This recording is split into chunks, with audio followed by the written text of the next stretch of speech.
할렐루야. 사람들이 살아가는 삶의 모습들이 저마다 다 다를 것입니다. 다른 모습이지만 안타까운 삶의 모습 중에 한 부분은 매일 어떤 주기적으로 자신의 삶이 극과 극을 오고 가는 삶의 모습을 본다라는 겁니다. 어떤 날들은 감사와 기쁨으로 성령으로 충만한 날들을 살아가는 날들이 있고, 또 어떤 날들은 끊임없이 나락으로 떨어져서 좌절과 절망과 분노로 시간들을 보내는 모습들을 봅니다. 그것이 다른 사람이 아닌 우리들의 삶의 모습 속에 어찌 보면 주기적으로 나타나고 있는 삶의 형태의 모습들이라 우리는 결코 부인하지 못할 것 같습니다. 이 정도의 삶이면, 그냥 오늘의 이 모습이면, 이것이 영원히 지속되면 참 좋겠는데, 어느 순간 우리 자신들도 인식하지 못한 가운데 우리들 스스로가 무너져 가고 있는 모습을 볼 때가 있다는 거죠. 그 이유들을 여러 가지의 삶의 현장에서 우리는 찾아봅니다. 여러 가지의 이유들이 있겠지만 그 이유들 가운데 하나, 바로 그것은 우리가 누구인가에 대한, 우리 자신에 대한 정확한 정체성을 알지 못하기 때문에 어찌 보면 다시는 그 실수를, 다시는 그 삶을 반복하지 않을 것 같지만 또 반복되어져 가고 있는 우리들의 모습을 발견할 때가 많다는 거죠. 거기에 가장 큰 원인 중에 하나를 우리는 내 스스로 나 자신에 대한 정체성을 바르게 인식하지 못하고 살아가고 있는 우리들의 모습이 아닌가 생각을 해봅니다. 오늘 본문 속에 등장하고 있는 앞을 보지 못하는 시각장애인, 그는 우리가 아는 것처럼 나면서부터 앞을 보지 못하는 맹인이었다라고 성경은 기록하고 있습니다. 여러분, 우리가 한번 상상해 보면 나면서부터 앞을 보지 못한 사람이다. 그의 삶이 어떨까요? 어떤 소망이 있을까요? 어찌 보면 그의 인생은 매일매일의 삶이 좌절이고 절망이지 않을까 싶습니다. 내일에 대한 소망, 기대감, 지금의 삶의 현장에서 무언가 좀 더 나아질 것에 대한 어떤 기대치도 가질 수 없는 그런 삶의 모습이지요. 우리가 잘 아는 것처럼 그 당시에 사람들이 진리라고 믿었던 거예요. 바로 그건 장애를 가지고 태어났거나 중도 장애를 입었을 때 장애의 모든 원인은 죄 때문이라고 하는 거죠. 이건 진리였습니다.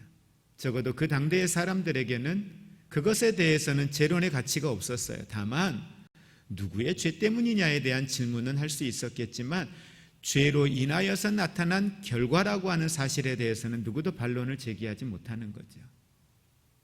죄인이라고 하는 라벨을 붙이고 살아가는 사람, 그게 바로 시각장애인인 오늘 성경에 등장하는 이 사람의 모습입니다.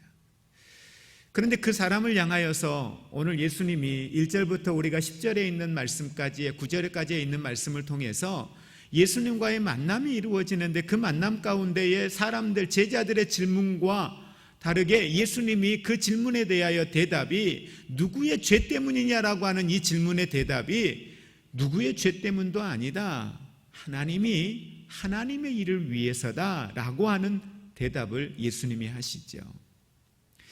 제자들이 받아들이기에는 너무도 의미가 많은 내용이었습니다. 아니, 이해할 수 없는 내용이었습니다. 받아들이기 어려운 내용이었습니다. 아무것도 없는 사람, 미천한 사람, 장애를 가지고 있는 사람, 더더군다나 앞을 보지도 못하는 사람, 그런데 그가 하나님의 일을 한다고? 이 사실이 그들이 받아들이기에는 불가능한, 아니, 그건 말도 안 되는 이야기였습니다. 자, 그러면 오늘 우리가 13절에 있는 내용부터 마지막에 있는 말씀까지 도대체 예수님께서는 이 시각장애를 가지고 있는 이 사람을 통하여서 하시고자 하셨던 하나님의 일이라는 게 도대체 무엇이었을까?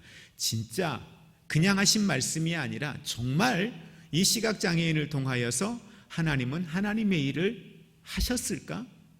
하셨다면 도대체 어떤 일들이었을까? 우리 말씀을 통해서 함께 보기를 원합니다. 먼저 오늘 본문 말씀 바로 앞에 10절의 내용에 이런 내용이 나옵니다. 어떤 사람들이라고 기록을 해요. 어떤 사람들이 분명히 지금 내 앞에 있는 이 눈을 뜨고 있는 이 사람은 바로 얼마 전까지만 해도 앞을 보지 못하고 나면서부터 시각장애였고 사람들에게 도움을 청하고 있는 사람이었는데 그가 눈을 뜨고 있는 거예요. 그 모습을 보고 어떤 사람들이 물어요. 어떻게 된 거냐라고 묻죠. 그 질문에 대하여 그는 그렇게 이야기하죠. 11절에 대답하되 예수라 하는 사람이 진흙을 이겨 내 눈에 바르고 나더러 실로암에 가서 씻으라 하기에 가서 씻었더니 보게 되었다라고 이야기를 합니다. 이 이야기를 들었던 어떤 그 사람들이 말이 이해가 되지 않는 거예요. 이 현실적으로 불가능한 내용이거든요. 그래서 이 문제를 어떻게 좀 풀어볼까 해서 이 맹인되었던 사람을 데리고 누구 앞으로 데리고 나갑니까? 바리새인들 앞으로 데리고 나갑니다. 바리새인들 앞으로 데리고 나가서 오늘 말씀 15절 이하에서부터 이제 바리새인들과 맹인되었던 이 사람과의 대화가 쭉 기록이 되어져 있어요. 34절까지 이 내용이 기록이 되어져 있는데 기록되어져 있는 이 말씀의 내용들 속에 우리는 놀라운 사실을 발견을 하게 됩니다. 하나님이 이 사람을 통하여서 하고자 하신 일들이 이것이었구나 라고 하는 걸 우리가 정확하게 말씀을 통해서 볼 수 있다는 거죠. 자, 먼저 15절 말씀에 바리새인들이 맹인에게 질문을 합니다. 자, 15절 말씀 같이 봅니다. 그러므로 바리새인들도 그가 어떻게 보게 되었는지를 물으니, 자, 뭐라고 대답합니까? 15절에 그 사람이 진흙을 내 눈에 바르매 내가 씻고 보나이다. 그 사람이 누구예요? 예수님을 이야기합니다.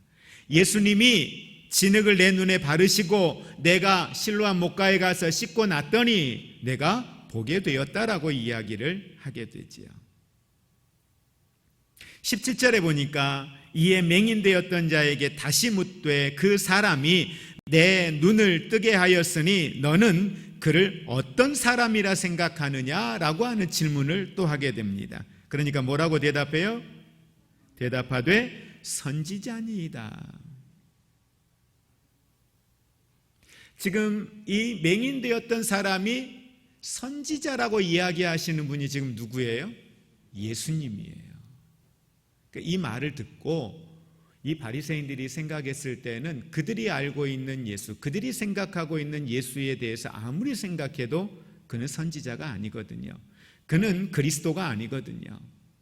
그래서 그들이 생각할 때에는 지금 맹인되었다라고, 과거에 맹인이었다라고 이야기하는 이 사람이 정말 맹인이었을까?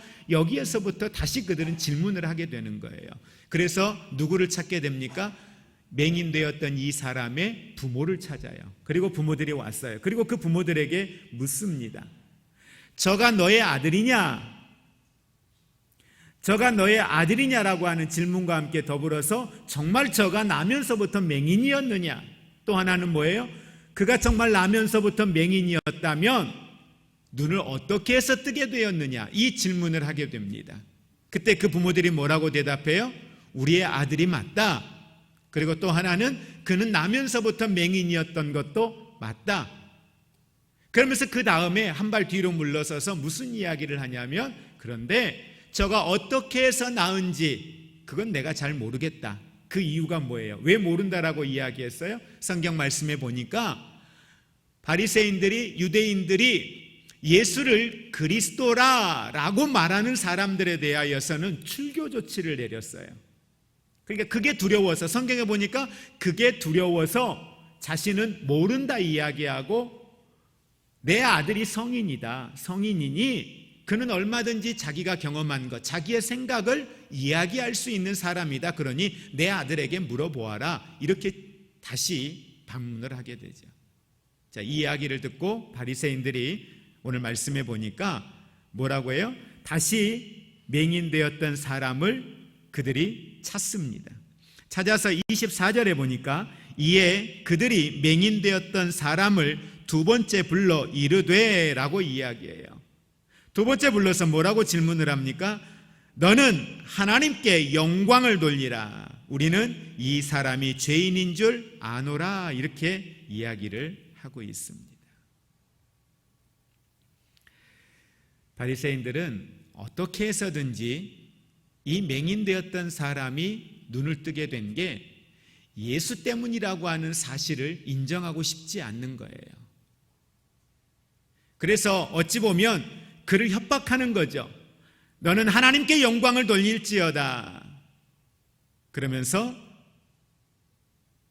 우리는 이 사람이 죄인인 줄 아노라. 예수를 향하여 그는 죄인이라고 이야기를 하고 있습니다. 자, 여러분, 왜 이렇게 바리새인들이 예수님을 죄인이라고 이야기를 하고 있을까요? 다른 내용에 있는 것은 그렇다 하더라도 오늘 말씀 속에, 오늘 13절부터 말씀 속에 예수를 죄인이라고 하는 이유가 있어요. 뭐 때문에 예수를 죄인이라고 이야기합니까? 안식일 문제예요. 오늘 말씀에 보니까 16절 말씀에 바리새인 중에 어떤 사람은 말하되 이 사람이 안식일을 지키지 아니하니 하나님께로부터 온 자가 아니라라고 이야기를 해요. 안식일 날 지금 환자를 치료하는 거예요. 이건 공간복음의 많은 곳에서 나옵니다. 예수님이 안식일 날 환자들을 치료하시는 사건이 나와요. 그래서 바리새인이나 서기관들이 먼 발치에서 예수님이 하시는 걸 보고 있어요. 오늘도 환자가 저 앞에 있는데 저를 치유하나 치유하지 않아 보자. 예수가 누군가를 치유한다면 그는 안식일을 범하는 것이다. 그래서 어떻게 해서든지 예수를 고발할 명분을 찾으려고 했죠. 근데 여러분, 예수님은 성경의 공간복음에 무슨 말씀을 하세요? 안식일이 누구를 위해서 있는 것이라고 이야기해요? 사람을 위해서 있는 것이라고 이야기해요. 사람이 안식일을 위하여 있는 것이 아니라 안식일이 사람을 위하여 있는 것이다 라고 바리새인들에게 예수님은 말씀을 하고 계시거든요. 그러니 그들은 예수님을 향하여 죄인이라는 거예요. 자, 그렇게 이야기할 때에 오늘 이 맹인되었던 사람이 그들 앞에서 하는 이야기를 한번 보시기 바랍니다. 정말 기가 막힌 이야기를 하고 있어요. 먼저 27절 말씀에 한번 보겠습니다. 27절 같이 읽습니다. 대답하되 내가 이미 일렀어도 듣지 아니하고 어찌하여 다시 듣고자 하나이까? 당신들도 그의 제자가 되려 하나이까? 지금 이 사람은 여러 차례 이야기를 했어요. 예수에 대하여서도 여러 차례 이야기했어요. 본인이 어떻게 해서 눈을 뜨게 되었는지도 여러 차례 이야기했어요. 계속 질문하니까 그들에게 이야기하는 건, 내가 이렇게 수없이 이야기를 했는데 왜 내게 또 질문하는 겁니까? 당신들도 나처럼 예수를 따르는 자가 되려고 합니까? 그래서 궁금해서 묻습니까? 어찌 보면 그는 오늘 이 바리새인들을 비아냥거리면서 이야기하고 있는 거예요. 여러분, 이게 예수의 은혜를 경험한 자가 가지는 여유입니다. 예수의 은혜를 경험한 자가 가진 진리 안에 있는 자가 누리는 자유함이에요. 나는 경험했거든요. 그분의 은혜가 어떤 건지, 그분의 능력이 어떤 건지, 그분의 사랑이 어떤 건지를 경험했거든요. 그러니까 그 반대된 입장에서 아니라고 하는 이들이 꼬투리를 잡기 위하여서 수없이 접근해 오지만 그는 여유가 있어요. 조급하지 않아요. 두렵지가 않아요. 당당하게 이야기해요.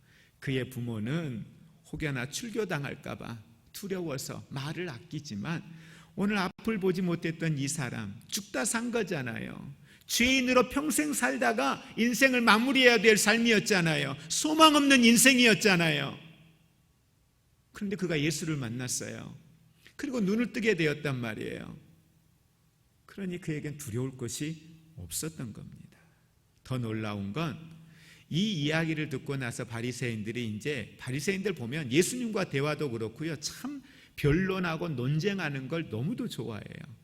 너희도 예수를 따르는 자가 되기를 원하느냐? 너희도 예수의 제자가 되기를 원하느냐? 그러니까 느닷없이 또 모세 이야기로 넘어갑니다. 그러면서 하나님이 모세에게 한 이야기를 우리는 안다.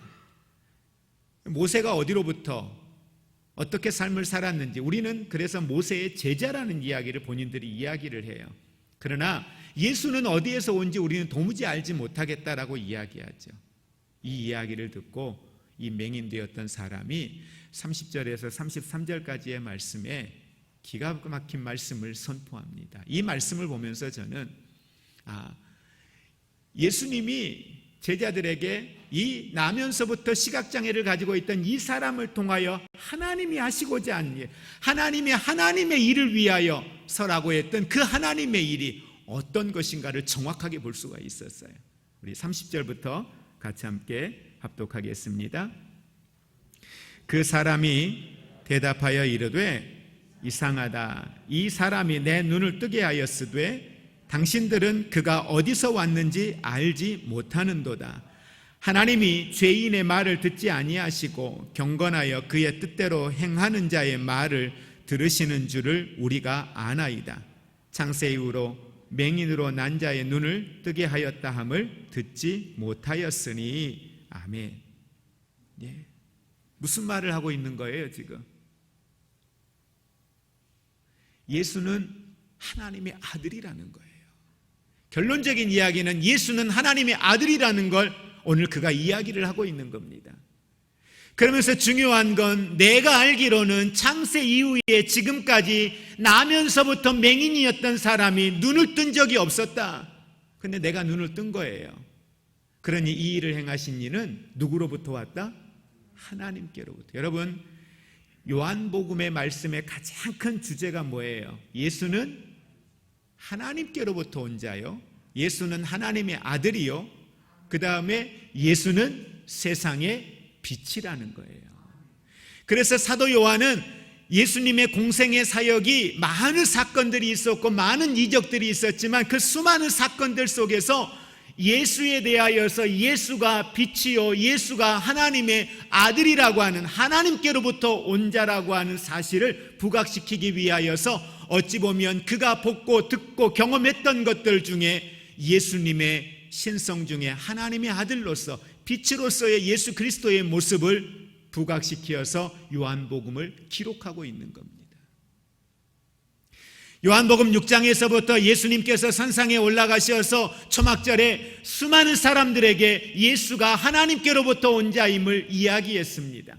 예수의 말씀을 듣기 위하여서 쫓아왔던 사람들 앞에서도 예수는 그가 하나님께로부터 온 자요, 그가 세상의 빛이심을 분명히 말씀을 하고 있습니다. 그런데 예수의 말씀을 들었던 많은 사람들이 그분이 하나님의 아들이요, 그분이 세상의 빛이심을 믿지 않았습니다. 그런데 오늘 말씀에 앞을 보지 못한, 나면서부터 빛을 알지 못한, 빛을 경험하지 못한 이 시각장애인을 치유하심으로 말미암아 그의 입술을 통하여서 참된 빛이 무엇인지, 정말 예수 그리스도가 하나님의 아들이 아니시라면 이런 일들이 어떻게 일어날 수 있느냐라고 하는 그의 신앙의 고백을 통하여서 오늘 바리새인들에게 예수 그리스도가 하나님의 아들이심을 선포하고 있다라고 하는 사실입니다. 여러분, 이 사람이 하나님께로부터 오지 아니했다면 아무 일도 일어나지 못했을 것이다. 나를 봐라. 여러분, 신앙의 간증은 성경에 있는 말씀을 우리가 알지만 왜 우리가 간증을 들어요? 나는 경험해 보지 못했거든요. 말씀의 하나님의 능력에 대하여, 하나님의 전능하심에 대하여 성경에서 수없이 이야기하지만 내가 그 하나님의 치유하심과 그 하나님의 사랑과 그 하나님의 전능하신 손길을 내가 경험하지 못하니까 그 경험했던 사람들을 통하여서 말씀이 어떻게 그들의 삶에 성취되었는가를 통하여서 하나님이 하나님 되심, 그 하나님이 창조주 되심, 그 하나님이 치유자 되심, 그 하나님의 사랑과 그 하나님의 구원의 은혜가 어떤 것인지를 경험한 이들을 통하여서 간증하게 하시고, 간증을 통하여 사람들은 하나님의 살아계심에 대한 증거를 얻게 되죠. 다른 사람도 아닌 앞을 보지 못한 이 시각장애인을 통해서 그의 치유와 회복을 통하여 하나님은 오늘 하나님의 거룩한 일들을 이루어가고 계심을 믿으시기를 바랍니다. 여러분, 하나님의 영광을 위하여 산다는 것이 무엇일까요? 오늘 이들은 맹인되었던 사람을 앞에 두고 예수를 부정하기 위하여 그가 죄인이라는 사실을 이야기하면서 너는 먼저 하나님께 영광을 돌릴지어다라고 하는 말씀으로 시작을 합니다. 그런데 여러분, 바리새인들이 이야기하는 하나님께 영광을 돌린다라고 하는 이 말이 그들이 그렇게 고백한다고 해서 그게 정말 하나님의 영광을 위한 일일까? 아니, 그들이 하나님께 영광을 돌린다라고 고백하는 이 내용 속에 정말 하나님은 영광을 받으셨을까? 그들에게는 예수가 없는데, 그들에게는 예수의 생명이 없는데 정말 그들이 하나님을 영화롭게 할 수 있었을까라는 생각을 우리는 다시 한번 해보게 됩니다. 중요한 사실은 오늘 이 맹인이었던 사람이 유대인들 앞에, 바리새인들 앞에 이렇게 당당하게 나의 눈을 뜨게 해주신 이가 바로 예수 그리스도라는 사실을 이야기할 수 있었던 것, 맹인이었던 이 사람이 어찌 보면 예수 그리스도를 만남으로 확실한 증거를 가지고 있는 그 사람이 예수 그리스도를 앞에 두고도 예수 그리스도를 알지 못하고 빛이신 예수 그리스도를 앞에 두고도 그들은 어두움 때문에 그 빛이신 예수 그리스도를 깨닫지 못하는 그들에게 예수님은 이 맹인을 들어 사용하셔서 확실한 빛의 증인으로 오늘 그를 사용하시는 하나님의 모습을 보게 됩니다. 여러분, 이 확실한 증거가 어디로부터 오는 것입니까? 예수 그리스도입니다. 예수 그리스도를 통해서 오늘 이 확실한 증거를 가졌던 맹인은 사람들 앞에 당당하게 자신이 경험한 예수 그리스도를 이야기할 수 있었습니다. 우리는 여기에서 놀라운 사실을 하나 깨닫게 됩니다. 요한복음의 6장에 보면 예수님께서 사람들에게 이와 같은 유사한 이야기를 계속하시면서 하나님의 일에 대하여 말씀을 하신 적이 있습니다. 그런데 사람들이 그 하나님의 일에 대하여 묻자 예수님이 하나님의 일을 무엇이라고 이야기하고 있습니까? 무엇이 하나님의 일이라고 이야기합니까? 하나님을 믿는 것이라고 합니다. 우리는 가끔 하나님의 일을 대단히 거창하게 생각할 때가 있습니다. 어찌 보면 시각장애를 가졌던 이 사람을 통해서 하나님이 하실 일이 무엇일까? 대단히 큰 의문을 가질 수도 있을 것입니다. 우리 자신들의 삶을 통해서 내가 하나님의 일을 할 수 있다면 무엇이 하나님의 일일까? 나 같은 게 무슨 하나님의 일을, 내 형편에 내가 무슨 하나님의 일을, 내가 가지고 있는 지식과 내 경험과 내 환경, 내 나이로 내가 무슨 하나님의 일을 이라고 우리는 이야기할 때가 있을 것입니다.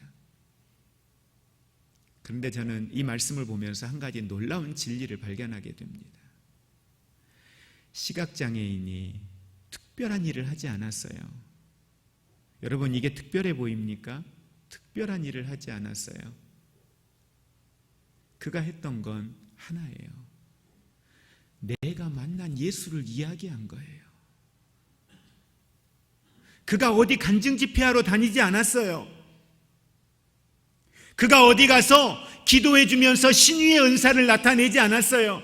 다른 지역에 가서 사도 바울처럼 내가 전도자가 되겠다고 선교지로 떠난 것도 아니에요. 그가 했던 건 그 자리였어요. 그가 맹인이었던 때에 머물러 있던 그 자리예요. 늘 만났던 사람들이에요. 함께 했던 공동체 안에서 그가 했던 건 오직 하나예요. 내가 만난 예수, 내가 만난 예수를 이야기한 거예요. 이게 하나님의 일이었다는 거예요. 우리가 잘 아는 송명의 시인을 우리는 기억합니다. 그는 나면서부터 뇌병변 장애를 가졌습니다. 중증입니다. 스스로의 언어를 잘 이해할 수 없을 만큼 사람들과 소통이 힘들었던 사람이었습니다. 어떤 날들은 좌절과 절망으로 고통의 나날들을 보냈겠지요. 그런데 그가 예수 그리스도를 알고 예수 그리스도의 생명을 경험하고 난 이후에 그는 고백합니다. 나 가진 재물 없으나 찬양을 고백을 해요. 만일 여러분 송명희 시인이 썼던 그 시에 나 가진 재물 없으나 이 시를 제가 썼다? 아니 여기에 있는 여러분 중에 누군가가 쓰셨다면 그건 누군가에게 그렇게 그다지 감동으로 와닿지가 않았을 것입니다. 그런데 하나님 앞에 이 놀라운 간증을 하고 다니면서도 뇌병변 장애 때문에 불편함을 경험해야 돼요. 고통을 경험해야 돼요. 통증은 매일 와요. 삶의 일상도 매일 불편해요. 어떤 것도 달라진 게 없어요. 내가 은혜 받을 때나 은혜 받기 이전에나 자신의 육체의 몸은 뇌병변 장애인, 중증 장애인, 휠체어를 타야 하고 누군가의 도움 없이는 아무것도 할 수 없는 그런 중증 장애인의 모습 그대로예요. 여러분, 그를 통하여 하시는 일은 그의 몸 그대로였어요. 그의 일상 그대로였어요. 다만 그가 그 안에서 경험한 하나님, 내가 장애가 있지만, 내가 중증 장애를 가지고 있지만 그 속에서 내게 주신 하나님의 은혜를 글로 쓴 거예요. 그리고 내가 받은 은혜를 가지고 사람들에게 이야기한 거예요. 이게 하나님의 일이었어요. 오늘 하나님이 저와 여러분을 통하여 나타내기를 원하시는 하나님의 일들이 특별하고 어떤 거창한 것이 아니라 여러분의 삶의 현장에서 오늘 내가 만난 하나님, 내가 만난 그 구원의 주님의 그 은혜를 사람들에게 이야기하는 것, 그것이 오늘 우리에게 주어진 하나님의 일이라는 사실들을 우리는 기억할 수 있기를 원합니다. 여러분, 오직 주의 복음을 위하여 살다가 고난 당한다 할지라도 그것이 두렵지가 않은 거예요. 확실한 증거를 가진 자의 삶은 맹인되었던 사람이 당당하게 밝히고 있는 것처럼 유대교에서 내가 쫓겨날지라도, 출교를 당할지라도 그럼에도 살아가는 삶이에요. 주님과 함께라면 죽는 것이라 할지라도 기쁨이 되는 삶을 사는 것, 그것이 바로 그의 삶이었습니다. 여러분, 유대교라고 하는 종교 조직체, 어찌 보면 그들은 빛이신 주님을 보지 못하는 맹인의 모습으로 오늘 성경은 기록됩니다. 35절 이하에 보면 예수님이 맹인되었던 이 사람을 찾아와서 위로하시죠. 그러면서 예수 그리스도가 인자임을, 예수 그리스도가 하나님의 아들이심을 오늘 이 맹인 앞에 예수님의 정체성을 나타냅니다. 그랬더니 그가 내가 믿나이다, 내가 믿나이다 그러면서 예수를 따릅니다. 그때 예수님이 오늘 이 맹인되었던 사람 앞에 놀라운 진리의 이야기를 하나 하십니다. 그게 39절에 있습니다. 39절 같이 합독합니다. 예수께서 이르시되 내가 심판하러 이 세상에 왔으니 보지 못하는 자들은 보게 하고 보는 자들은 맹인되게 하려 함이라 하시니. 그러면서 40절에 바리새인 중에 예수와 함께 있던 자들이 이 말씀을 듣고 이르되 우리도 맹인인가? 예수께서 이르시되 너희가 맹인이 되었더라면 죄가 없으려니와 본다고 하니 너희 죄가 그대로 있느니라. 여러분은 어떻습니까? 오늘 우리가 놓여있는 우리의 삶의 현장은 어떻습니까? 정말 참된 이 진리 안에 빛이신 예수 그리스도를 알고 그 예수 그리스도와 함께하는 자의 삶을 살고 있는가? 어떤 성경의 지식을 가졌고 과거에 어떤 신앙에 대한 스펙을 가지고 있었던, 과거에 내가 어떤 비전을 가지고 있었던, 그것이 우리에게 중요하지 않습니다. 중요한 건 지금입니다. 지금 내가 어떤 신앙으로 하나님 앞에 서 있느냐라고 하는 거죠. 여러분, 분명한 건 하나님은 살아계시고 예수 그리스도는 하나님의 아들이시요 그 예수 그리스도는 우리를 위하여 십자가에 못 박혀 죽으심으로 죄에서 우리를 구원하신 분이십니다. 주님은 가끔 그 질문을 하시죠. 내가 믿느냐? 여러분, 오늘 이 맹인되었던 사람에게 예수님은 그 질문을 하셔요. 내가 믿느냐? 정말 예수 그리스도를 믿으십니까? 그렇다면 우리는 오늘 하나님의 일을 우리를 통하여 하나님은 나타내기를 원하시는데 우리의 주어진 이 삶의 현장 속에서 빛이신 그 예수 그리스도를 드러내는 축복의 통로가 될 수 있기를 원합니다. 그러면서 오늘 이 시간에 우리는 하나님 앞에 그렇게 기도하며 나가기 원합니다. 하나님, 내 삶을 통해서 지금 하나님이 나타내기를 원하시는 하나님의 일들이 무엇입니까? 내 삶을 통해서 하나님, 오늘 맹인되었던 이 사람을 통해서 하나님이 하나님의 일들을, 앞을 보지 못한 자를 하나님이 들어 쓰시어서 그들이 보고 있다 이야기하고 그들이 진리 안에 있다 이야기하고 그들이 하나님의 생명을 가지고 있다 이야기하는 그들 앞에 참된 진리가 무엇이며 참된 생명이 무엇인가를 나타내셨던 것처럼 오늘 내 삶을 통해서 하나님이 하시고자 하시는 하나님의 거룩한 일들이 나의 삶을 통해서 예수 그리스도가 빛이시여 예수 그리스도가 생명이시여 예수 그리스도가 구원이심을 나타내 보여 주시옵소서. 이것이 오늘 우리의 기도가 될 수 있기를 원합니다. 말씀을 정리하시면서 로마서 14장 7절 8절은 이렇게 말합니다. 우리 중에 누구든지 자기를 위하여 사는 자도 없고 자기를 위하여 죽는 자도 없도다. 우리가 살아도 주를 위하여 살고 죽어도 주를 위하여 죽나니 그러므로 사나 죽으나 우리가 주의 것이로다. 주 안에서 오늘을 한 발 한 발 내디디며 주님과 함께 걸어가는 우리가 되기를 주의 이름으로 축복을 드립니다. 이제는 우리 주 예수 그리스도의 은혜와 하나님 아버지의 사랑하심과 성령님의 교통하심이 오늘 앞을 보지 못했던 맹인이었던 이 사람의 눈을 치유하심으로 하나님이 하나님의 일들을 이루어셨던 것처럼 오늘 우리의 인생들을 통하여서 하나님이 하실 일이 있다 말씀하시고 오늘도 내 삶에 힘주시고 은혜 주시고 나를 구원의 길로 이끄신 그 놀라운 주의 십자가의 은혜와 능력들을 이제는 내 삶을 통하여 입술로 증언함으로 주의 거룩한 일들을 이루어가기 원합니다. 나를 사용하여 주옵소서. 결단하며 나아가는 모든 성도들 위해 아무것도 알 수 없을 것 같은 무기력감 속에 있는 낮은 자존감 속에 있었던 이들이 그럼에도 나를 통하여 하나님이 하실 일이 있다 사명 주신 주의 놀라운 사명 앞에 다시 한번 예수 이름 붙들고 일어서서 주님 앞에 결단하며 나아가는 모든 성도들 위해 이제로부터 영원토록 함께 있을지어다. 아멘.